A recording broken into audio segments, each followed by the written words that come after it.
Let's talk about money a little bit. So when you offer things for free, what does it feel for you to offer something for free? Oh, well, I feel really torn when I do. However, from doing things for free for people in the past, I've realised that actually people aren't as invested, so they don't tend to work as hard. There's a lot of mystery going on about don't do anything for free. If you're free, you're cheap. But people are not as stupid as we might think. Okay, good morning. Good morning. Hello. Hi. Thanks, Pippa, for jumping on this show with me. And I'm glad to have this conversation with you. Oh, it's my pleasure. And yeah, I am too. I'm excited. So I like to hear, and I think everybody would like to hear what you're up to and who you are and what you're doing. So why don't you take a minute to introduce yourself? Okay, well, I'm Pippa Haywood. I am the magic coach, and I'm a practicing witch, and I am a spiritual coach, and I guide people through healing journeys, through journeys to release blockages that they have in their lives, and just generally help them to be happier in their lives and more successful. And how do you do that? Well, a mixture of things. Probably the main tool, like I've got a few different tools in my toolbox, and probably the main one that I use the most with people is guiding people through inner journeys, which is like a deep visualization exercise. When we use all the senses.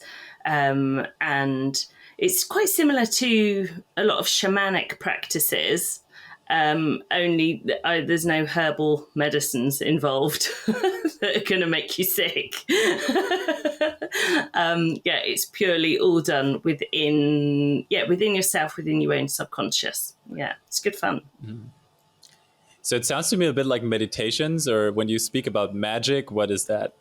That can be a few different things. It's the old way. So that's mixtures of using herbs, using words, because words are the ultimate spells, really.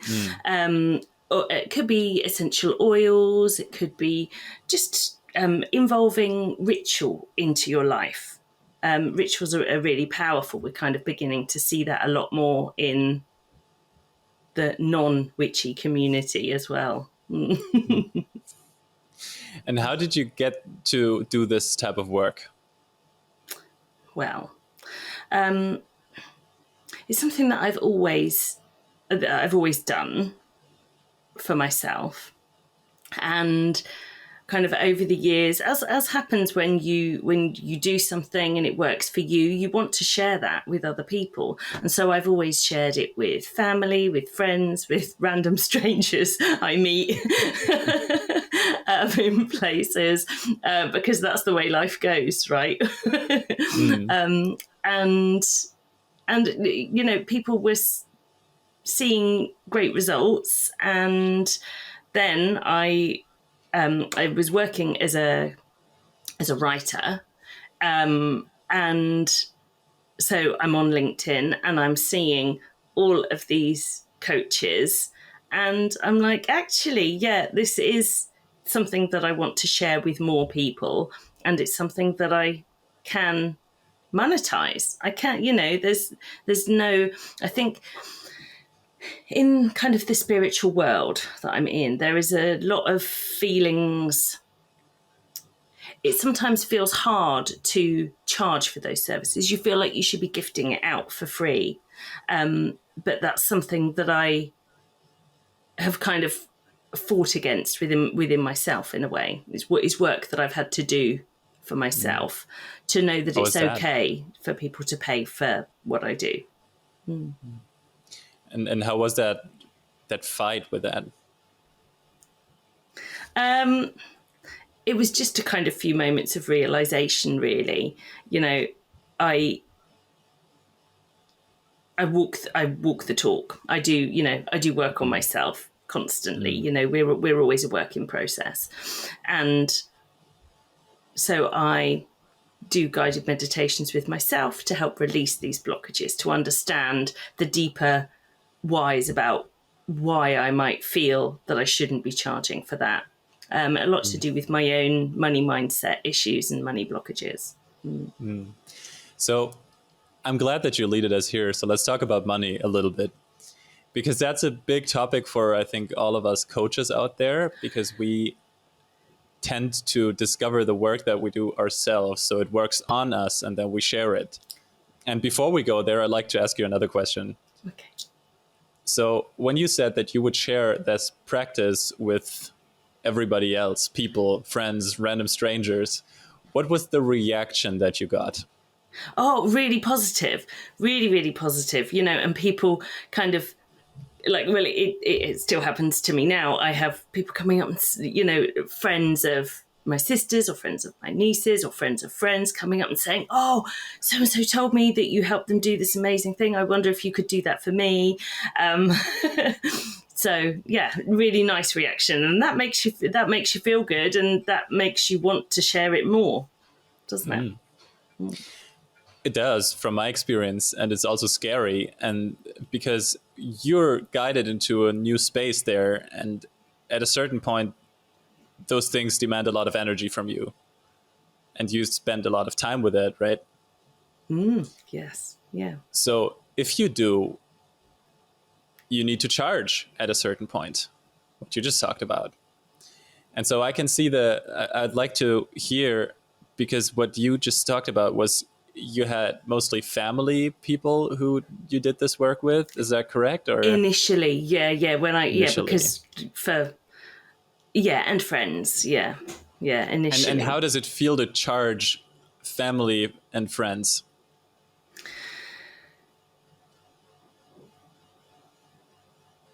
Well,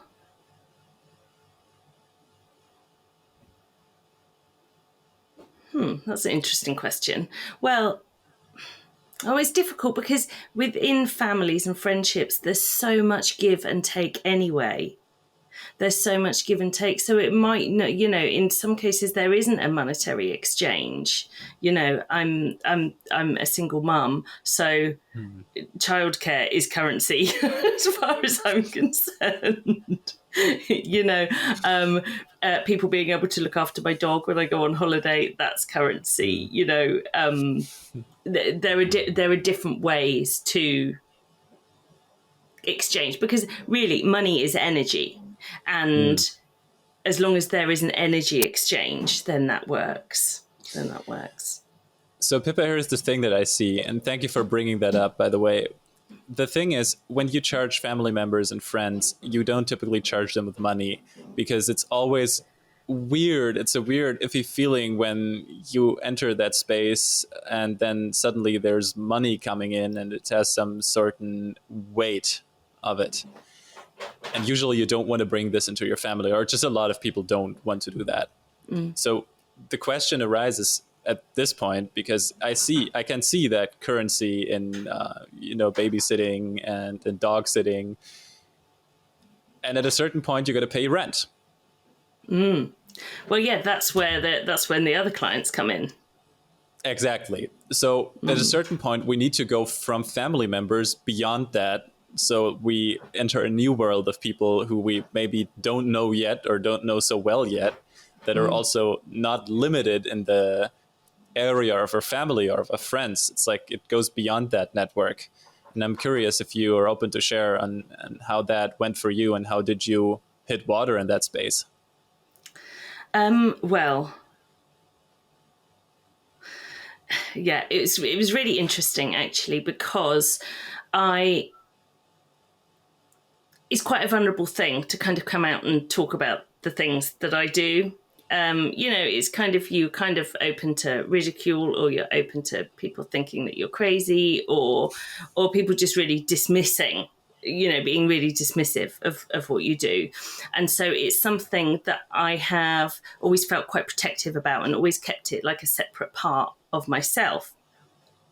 And then and like I say, I was on LinkedIn doing, being a copywriter, offering writing services specifically to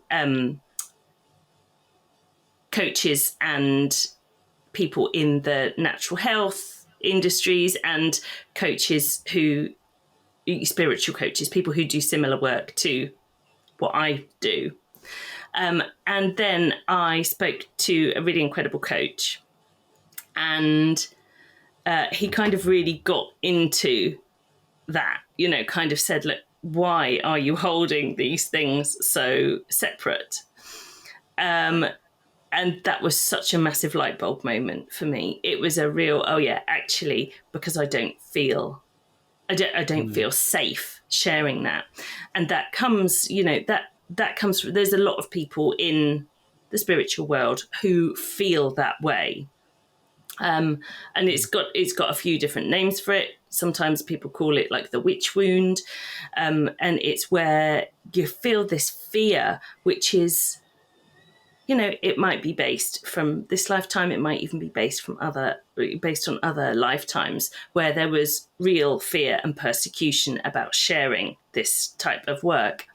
And so when he said that about keeping these parts of my life separate, it was a real moment for me to realize, hey, actually, that is what I need to work on. So I went off, I carried on doing my copywriting, but I did the work on that. I did the work on dropping that fear, ditching that fear, working through the idea that, yeah, actually, I'm not going to get burned at the stake for this now. Times have changed. This isn't going to happen. And also, if people don't like what I do, that's fine. They don't have to look at what I do. They don't have to come and hire me. And it was about facing those fears and allowing myself to share that with the people who do love what I do and who do get a lot out of it. Interesting. There's two things in here. First, it's the separated alter ego part where we have something that we need to hide. And usually there's a reason below that why we don't share that. And it's often fear. It's in 99% of the cases, it's fear. So the reason why you're not sharing what you're doing and the work that you do, it's because you're scared of something that might happen. You're scared of a worst case.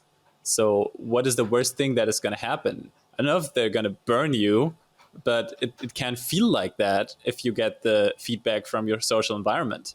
And I can see a reason for avoiding that. But then on the other side, the question is, what have you been raised to socialize with? So there's a lot of conditioning inside of that too. So it's the things that you grow up with, you build your network unconsciously, and you have people around you, friends, family, people who paint a certain picture of who you are. And then at least that was the journey for me, through a lot of self-inquiry and adjusting and finding out where the journey really goes. There's a lot of realizations, like you say, and you come up with the thought, oh, okay, now that's where I might be going. But nobody is allowed to see that because they might think of me that blah, blah, blah. Yeah, so absolutely. we're scared of that reaction. Yeah.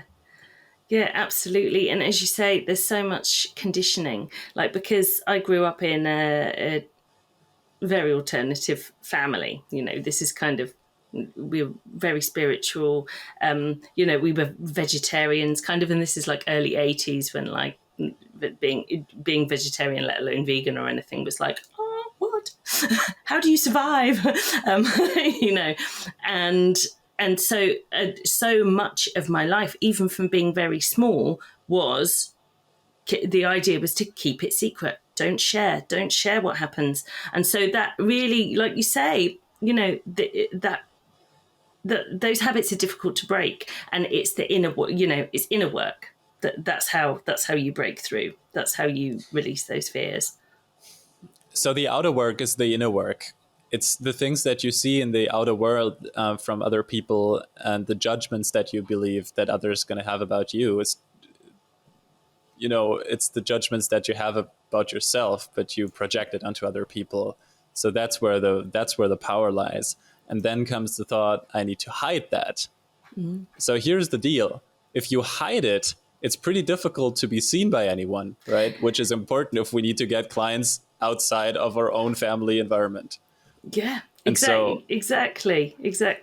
And so you really have to embrace that to be able to, to market that. And it's a beautiful process as well, because once you start sharing, not only do you start getting clients through the door, but you're also encouraging other people to share too. And I've had that so often where, is somebody who hasn't seemed perhaps particularly alternative on LinkedIn has been encouraged through talking to me or through reading my post to say, oh yeah, hey, actually I do that too, which is it's so nice. It's so lovely. And I've built an incredible community from doing that.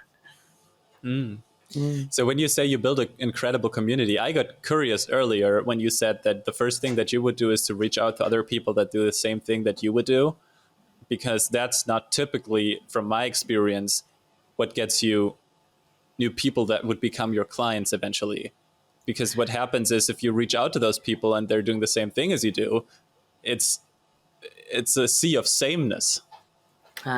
Well, yeah, and I totally see your point, and I know from a marketing point of view, in a lot of different areas, that would be true. But the thing is what you will find in the kind of people who are doing spiritual work. We all know how important it is to continue doing that work yourself, and how although we can do it ourselves, actually, it's always very helpful to have somebody else guide you through it. And everybody has a different way of approaching it. It's like, you're amazing at marketing, but I'm sure that you still learn from other marketers. And I'm sure other marketers still learn from you. It's like a shared pool of knowledge. And so people in the kind of spiritual communities and people who are interested in alternative stuff and are aware of the importance of that constant improvement, constant working on yourself, they're actually likely to be my clients. I've got quite a few clients on my books who are healers. But they'll have a slightly different take. They'll have a slightly different take from what I do. So, okay, and I would question that at this point where you say that I am good at marketing. I wouldn't claim to have any idea about marketing. It's I saw quite a bit for my young age in the marketing world, and the only thing that I saw is that there's a lot of tools and nobody has an idea what's going to come out of it. And the reason why that is because it's a human thing. So I don't even believe in marketing, I would say. Like I believe that a common misconception is that if you need a certain outcome, like a new client, what you need is marketing. But I would question that, because what you think marketing is, what do you think marketing is? Well, marketing is, to me, I think of it as, if you go like right back. So marketing, it's being, let's picture an old medieval street and you've got your market stall. If you've got nothing on that stall, and if you're just, maybe, if you just kind of stood there, I don't know, maybe you're sat down behind the stall so nobody can see you. There's nothing on the stall. Nobody's going to come and buy your stuff. Okay. But if you've got items on your stall or things on your stall, or as people go past, you're going, oh, hey, maybe you've got a sign that says what you do. To me, that's marketing. Interesting take on that. I have a different view on that. So picture this market. And now there's 100 different marketplaces, like stands, not the place. There's one marketplace, but there's, what did you call them? Stand? Yeah, a stall or stand. Yeah. Yeah, stall. Yeah. So there's a big marketplace, and imagine this medieval street now with a big marketplace and 100 different stalls. And on 100 of them, there is a lot of things on the tables, and everybody tries to be different. Everybody tries to be more loud, more colorful, more appealing. And then there's one stall, and there's nothing on it. It's just a blank stall. And you would run into this marketplace without having it seen ever before. Which stall would be the first one that you recognize? Which one jumps into your eye?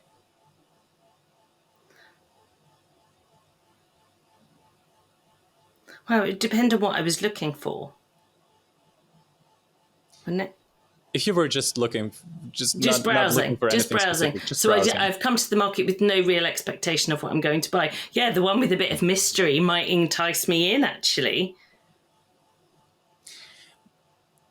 See, that's what I believe. I think from what I saw is positioning is the first act before marketing happens. And it's the act of standing out in a market where there's a lot of people doing the same thing as you do or work in the same field. Mm-hmm. And in the end, who says that somebody else is offering the same thing as you do? It's not you. It's your clients, because they have options.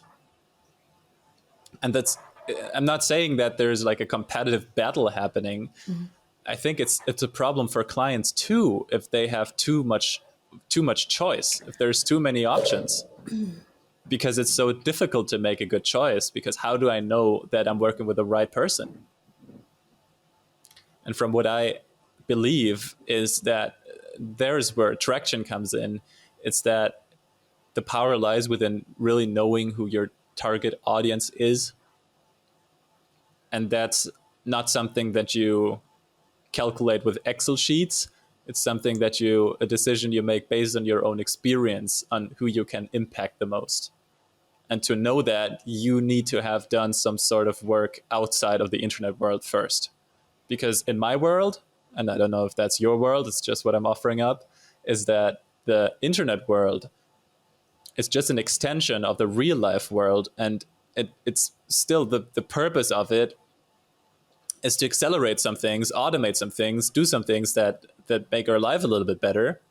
But in the end, it's a people thing. So people are on the internet, and the outcome is always a face-to-face conversation. At least that's what it is for me. Yeah, absolutely. Mm. Because I think you can automate all sorts of things, and I'm guilty too. I have an online course. I have online things that you can download. I'm still asking you to print those out because I believe in handwriting. But it's it's just a channel. It's really just a channel for what you send through it. Mm. Yeah, absolutely. I'm kind of only just beginning to delve into the digital, into more digital courses. I'm just kind of doing a couple at the moment, but I think I feel real resistance to it because, like you say, it's actually it's face to face. Well, Zoom to Zoom, I suppose. That's where real connection happens, and that's the majority of the work that I do. The vast, vast, vast majority. Mm. So you feel resistance to what exactly? You feel resistance to online courses? Yeah, partially, just because of the work that I do. I mean, don't get me wrong. I will definitely be able to help people through those. People can definitely guide themselves through some of the work that I do. But I wonder if maybe it's just that I will miss that because I love the connection. I love the connection, and so perhaps that's where my resistance to that is actually. That's more about me than about them, maybe. Where does it come from? It comes from oh gosh, I don't. Just being able to see the difference. Like I love those moments when you're in a session with somebody and maybe they've just kind of come out of their inner journey, or maybe during the inner journey, if they're narrating it as they go, and there'll be a moment or more than one moment of realization or of kind of joy or release or something. So it's for me, it's seeing my work happen. Whereas I suppose if somebody's downloading a course, I don't get to see that. So it's quite selfish, really. It's me being like, oh, look what I did. Yeah, what's your motive? Yeah, exactly. So I guess that it's partially to feel good ourselves, isn't it? So what if I told you that there is different levels of commitments that clients want to make?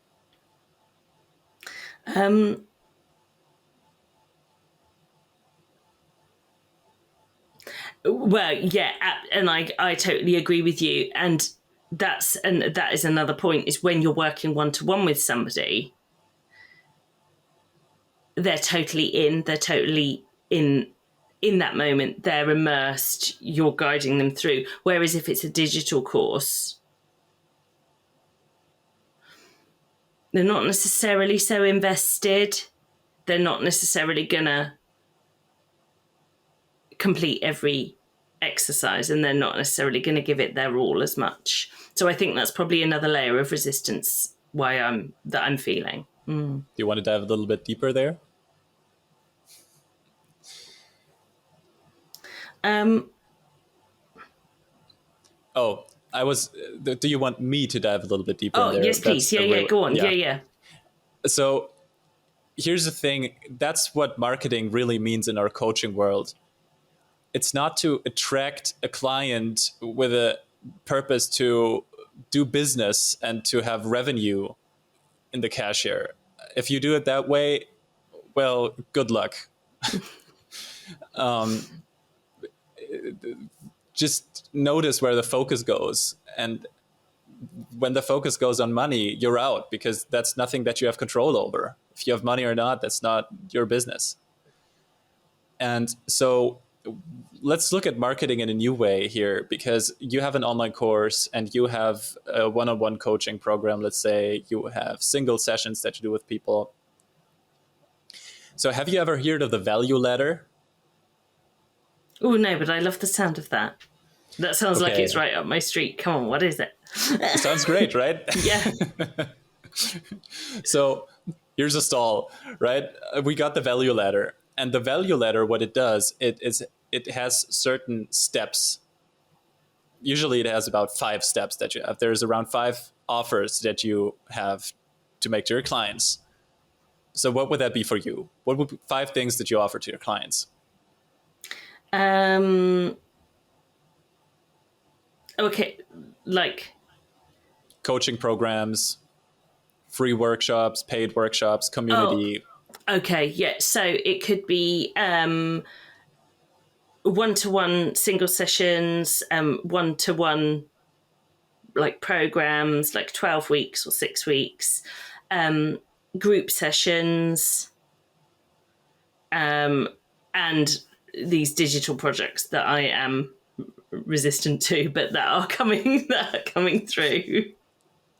So in what order would you put them on the value ladder, from step 1 being the low-hanging fruit and step 5 being the high-ticket thing?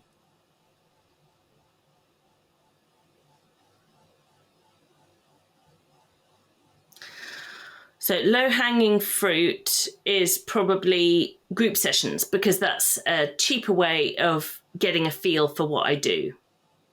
Like, what are we talking about? Cheaper way? $10, $20, $200? Yeah, so yeah, like 25, Okay. 25, yeah. So you're selling tickets at this point? Yes. Okay. And then on the next step? Next step's one-to-one, like a single one-to-one session, yeah. And then what's next? A 6-week or 12-week program, and that is my high ticket, as you call it. That's my high ticket offer. Okay, so we have a value ladder on your case with 3 steps. We got the Yeah. group coaching, we got the one-on-one single coaching, and then we got like a top tier program. So when we look at that, let's take a deep breath and zoom out a little bit out of our world and try to walk in the shoes of our clients for a second. What they see when they first come to you, they have something like a problem, either a problem, in most cases it's a problem, or it's a desire for a better future, which is also a problem in disguise. It's a problem Yeah. green. So in this case, what do they see when they approach you? Well, the solution. Do they?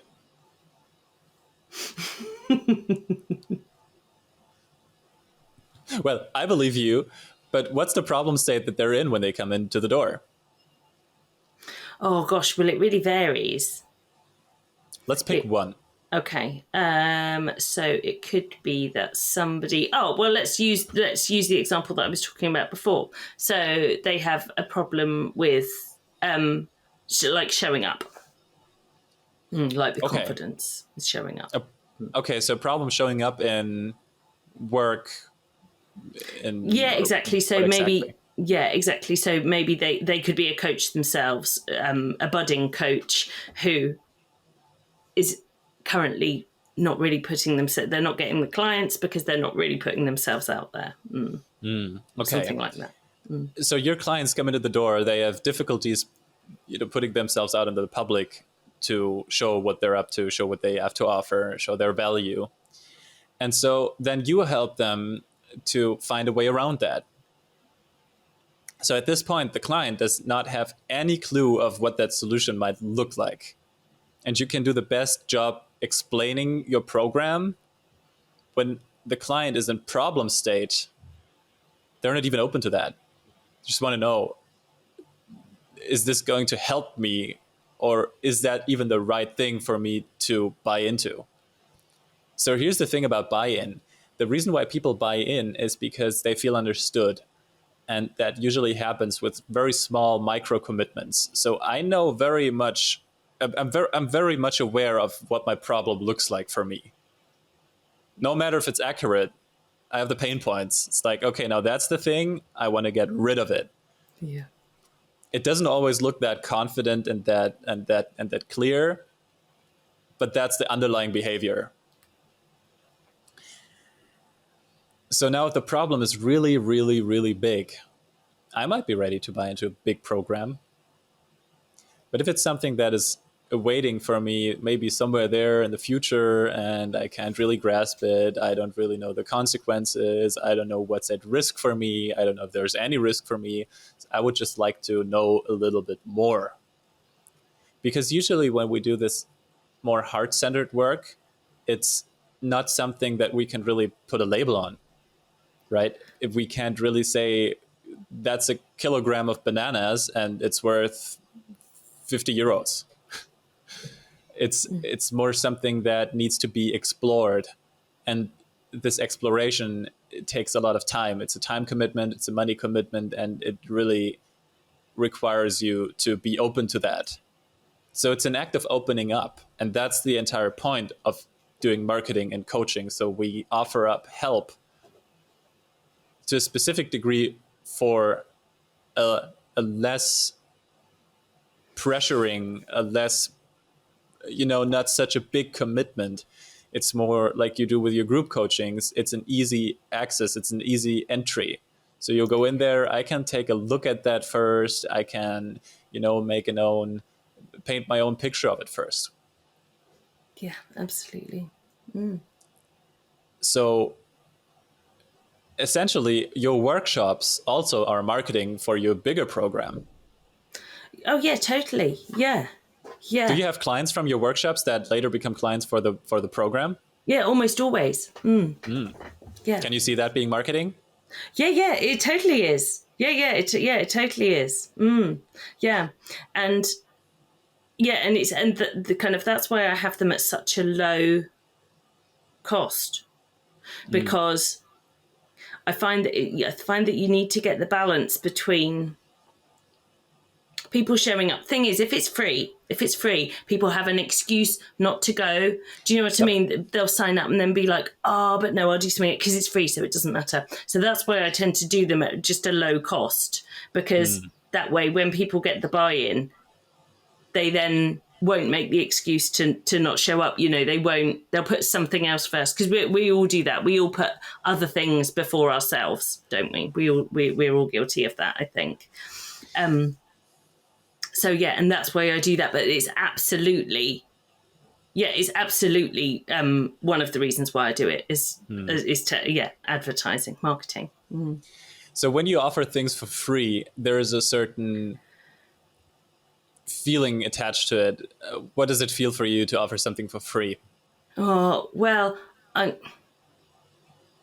I feel really torn when I do, because I love giving things away for free. I love that. You know, I love that. If I could do everything that I do for free, then I would. However, from doing things for free for people in the past, I've realised that actually people aren't as invested, so they don't tend to work as hard. But also, ethereal as I may be, I still need to live in a house and eat, and you know. So there's a beautiful overlap between those two things. And before we go there, I want to talk about free things for a little moment, because there is a lot of mystery going about through the entire internet about don't do anything for free. If you're free, you're cheap. And that's what you train people. And honestly, I get a weird feeling when I hear that.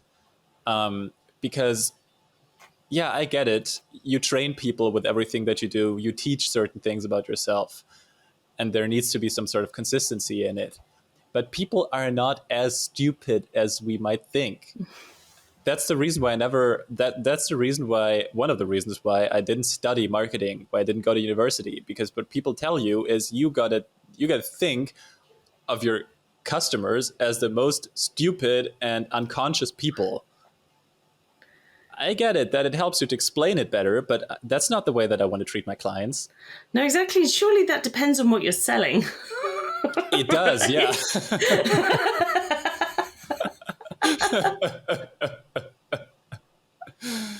It depends. If you sell sunglasses, it might make sense to do that. But also there, it's like that. It depends on your audience, maybe. Okay, but that's not the way that I want to see my clients. And no, also, precisely. It's so funny because when you said that, I'm like immediately thinking of some kind of big brand, really unhealthy food and drink companies. So yeah, of course they want to see their audiences being like, yeah. So when we go back to this, explaining it and you know, this making free offers, it's people know that there has to be some sort of kickback. So when I offer, when a big brand, what's a big brand that comes to your mind right now when I say that? Oh, massive, like Coca-Cola or something. Okay. So let's say Coca-Cola makes a campaign where you get something for free. You know that there's this marketing, you know that they can afford it, you know that there is, they do it for awareness, that there's something where they get back their investment.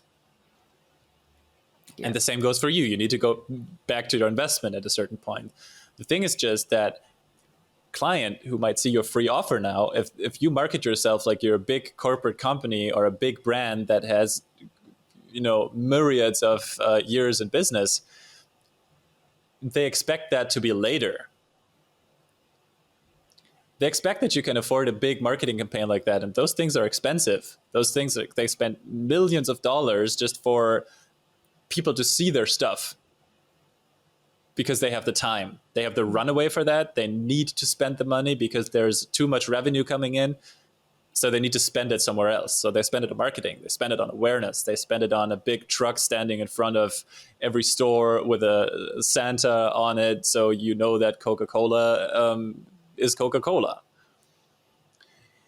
So it's always a matter of context. And if you offer something for free, you always need to keep in mind that there is something coming back. And that's why I think free,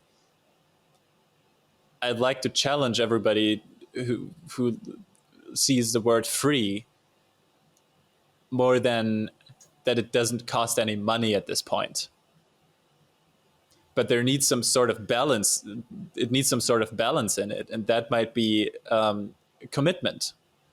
So commitment, the easy way of doing commitment is to do it with money. It's like you get a deposit, you get someone to buy a ticket. That's small micro commitments. But what if you still want to offer something for free? Here's something that you could do for a free workshop. You only want to get this commitment in so you know that people actually show up. And I run workshop campaigns. I tell you, I have ridiculous open rates in my emails. When I look into that, it's like sometimes it says 118%. Oh, wow. So what happens when you have a 180% open rate? It's technically not possible, right? You send it out to 20 people open that would be 100%. It happens when people forward emails. So there's a lot of engagement going on in there, and you can't avoid no-shows at all costs. But you have a general feeling of people are open to it and aware that they need to be on this show. So one thing that you could do to increase the time, to increase the commitment without using money would be, for example, to work with a time poll. So before you launch the workshop, on your button, you would link a form with possible dates. So they would put their email in, they would put your name in, and so you get some feedback from them. What you need is communication at this point. Then you could also send out an opening questionnaire with questions that they would fill in. And it's like this, getting this feedback, that's what gets them invested. And that's small things that you can do before money. Doesn't need to cancel money out of the plan at all. Did I flood you with information now? Are you okay? Yeah, no, that's, I'm working through that because I love that idea. Yeah, I love that idea. And as you were saying it, I was kind of thinking, okay, brilliant. How can I do that? And so I'm already like writing my questionnaire in my head. Oh, okay, good. So what you need to keep in mind is that those things, I don't know what's your experience with hosting workshops, but it takes a lot of time, a lot of organization to handle those things. Because getting 30 people into one room at one time, it's easier said than done. Mm-hmm. What's your experience with that? Mine tend to be quite small because I think maybe when it's more intimate, people are more inclined to share their experience at the end. And I guess what I do is fairly niche also. But yeah, I really want to know, I'd really like to know a bit more about what you say about when you're asking people about times and when you're doing a questionnaire. So give me some examples. What would you use there, if you don't mind? Mm-hmm. For the time or for the questionnaire? Yeah, for either. Okay. So now this is very technical. This is technically speaking what you do when you completely organically organize a workshop. So you have a landing page that describes what your workshop is about, describes what's in it, what you will learn in this workshop, for whom this workshop is. Maybe you have a little video explaining that. And then you have little call to action buttons, right? You can imagine it, where it says, click here to go to the next step. And the next step in this case is to sign up. So you want to sign up for that workshop, right? You put in your email and you put in your name. And then what it would do, it would lead you to a form. It's like a form with questions that you can fill out. And in this case, it's not questions, but it's check marks. So it's like do you know No, it's not called Loom. It's called Doodle. Yeah, Doodle is what it's called. Do you know that?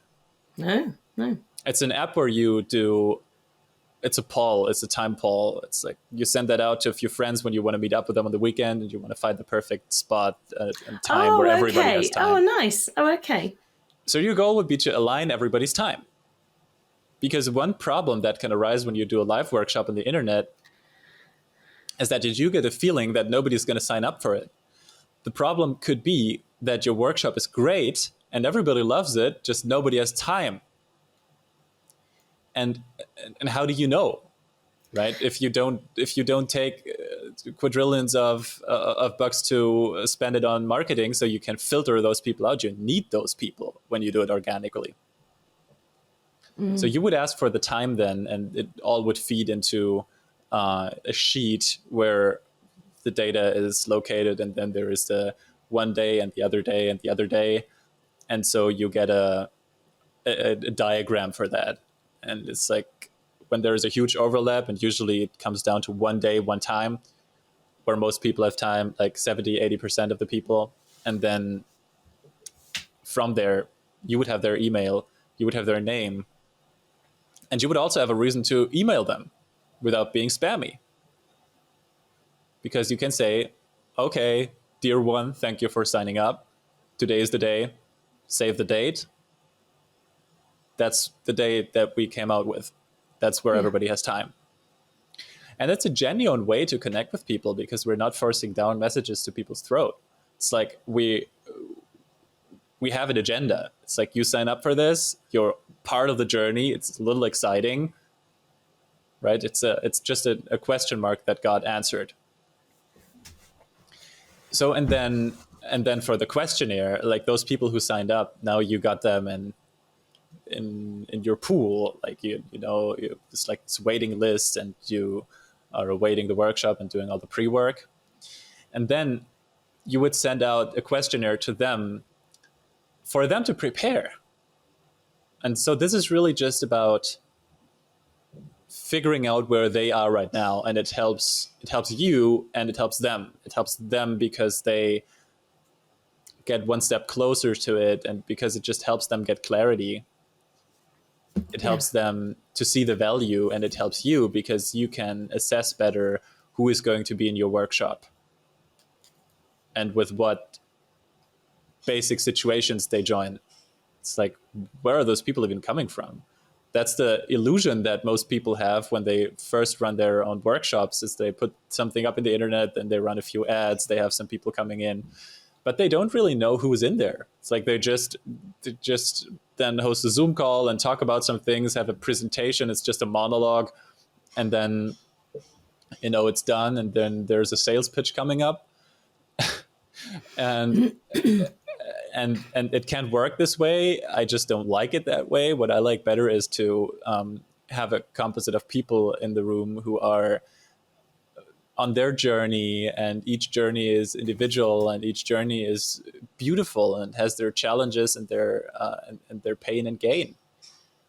So that actually allows you also to structure the workshop. So I would not write a structure for a workshop before I know who is going to come to the workshop. And that's how you sell programs as well. It's like how you sell events, how you sell online courses. You sell them before you build it. It sounds kind of crazy, because how can you sell something that's not there yet? But if you open your mind to that thought, you will see that everywhere in the world. People work with wait lists all the time. It's even happening with cars. Wow. So the reason why, for example, let's say Tesla. They launch a new car, and I'm making this up. I have no idea. Like this, just for the example, right? They launch a new car, and they say there's a big page now, and all the marketing is only about that car. People wondering what's that new car, and then there would be a list where you can join the wait list to be the first to know when the car drops. It's like, okay, it's going to be happening. It's going to be happening in fall this year.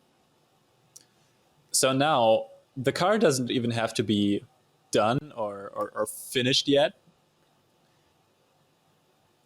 And still, we're collecting emails now. We're building a database of people. We're building a database of potential customers, of people who are interested in this project. And so we don't only use that channel to market to those people or sell to those people, but we contact them and ask, what do you expect from this car? What do you expect from this workshop? What are the things that you would like to know? What do you hope to get done by the end of this workshop?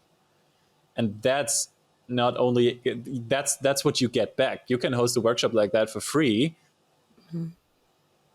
And I challenge you to turn that around to yourself, because in the end, what that is, it's free. It's free data. It's free marketing data. Yeah, absolutely.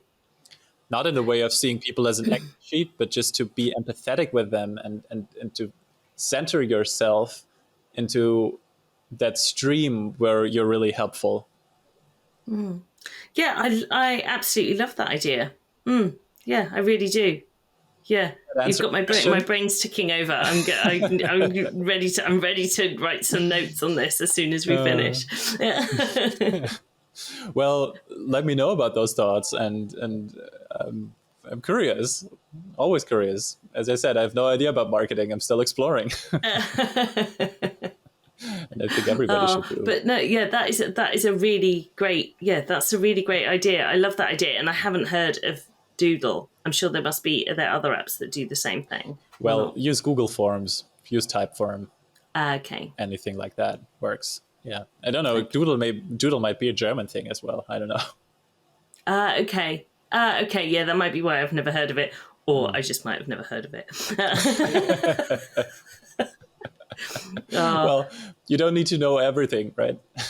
No, exactly. Oh gosh, yeah. Do you know that is one thing when it comes to business, when it comes to my business, the tech side of everything is like, oh, yeah. I'm not and quite sometimes there are other people that needs to know the thing, right? It's like you don't have to be knee deep into everything that you do. It's just one thing that I learned is that it's tough to delegate things that you don't understand to a basic degree, because you can't judge the results. It's impossible to lead this way. So no matter what you do in your business, you have to see the way where it should go. Yeah, it's just a matter of awareness. Yeah. Okay, so we've been in here for 50 minutes now, and I feel like I just flooded you with all this information, and just like that all went out. But I don't know. Are you okay? Like, yeah, yeah, exactly. Okay. Yeah, no, I really am. You've really got me thinking about loads of stuff, which I'm really grateful for. And I do feel like I need to go and kind of write a load of notes, do some journaling, write a load of notes about, and start planning my next workshop. And I think I'm going to have to hire a VA.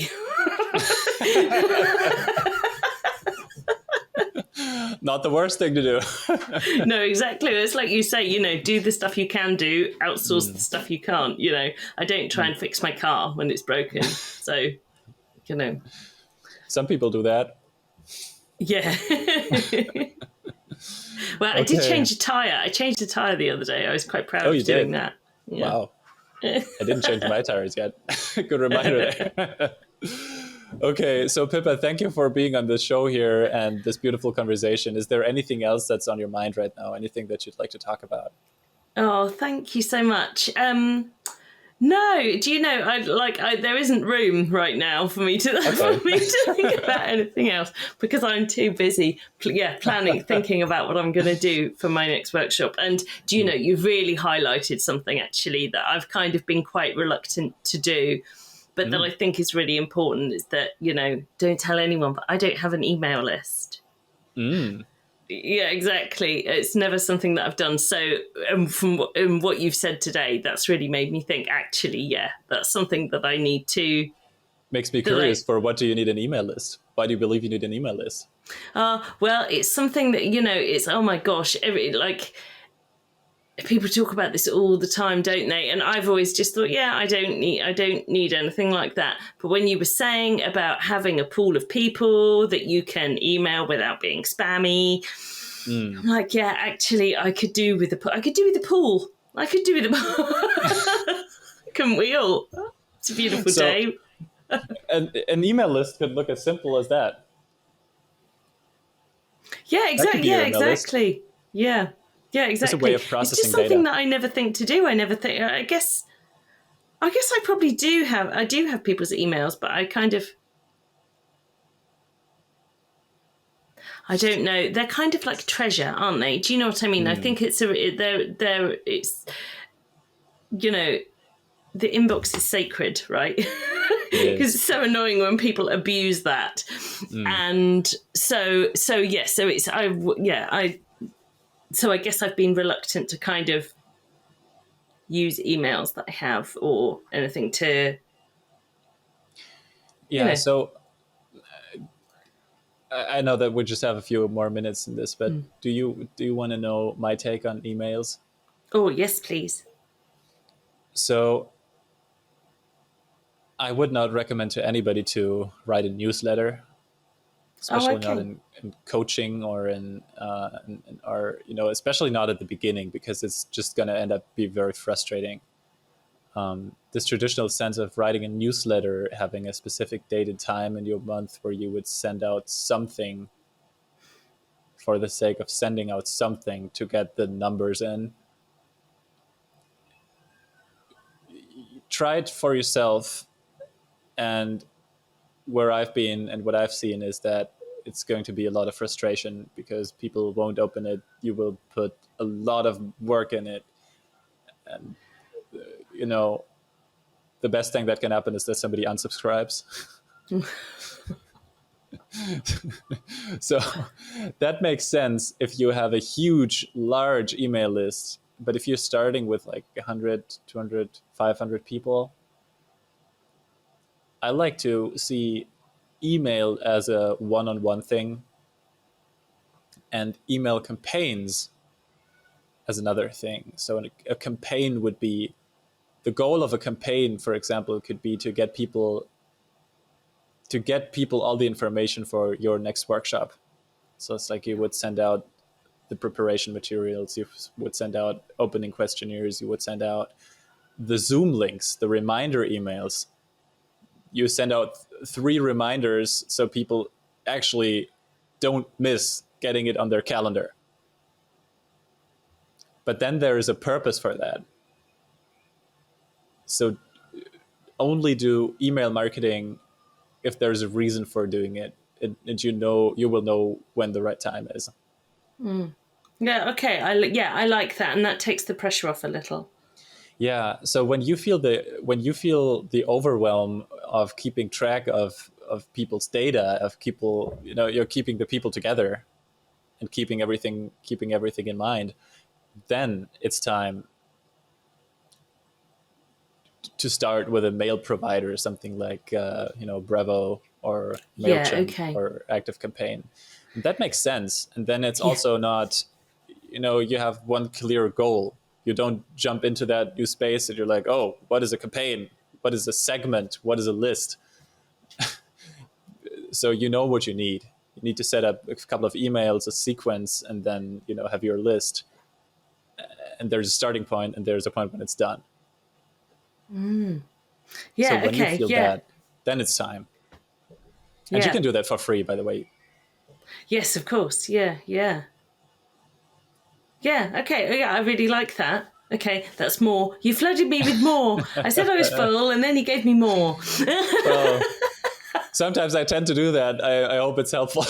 I don't know what it is. I will never find out. No, it really is. Thank you. Yeah, thank you so Okay. much. This has been really fascinating. I've loved this chat today. Thank you. Thank you too. Okay, so I will leave the last word to you now, and thank you for tuning in. Thank you for listening. Thank you for watching. Please rate this episode wherever you're tuning in from. Leave a like, subscribe to this channel, and you can feel free to leave your mark in there where people can find you when they want to. And that's it from me. Thank you, Pippa, for joining. I'll leave Amazing. it up to Thank you. you. Thank you so much. Bye.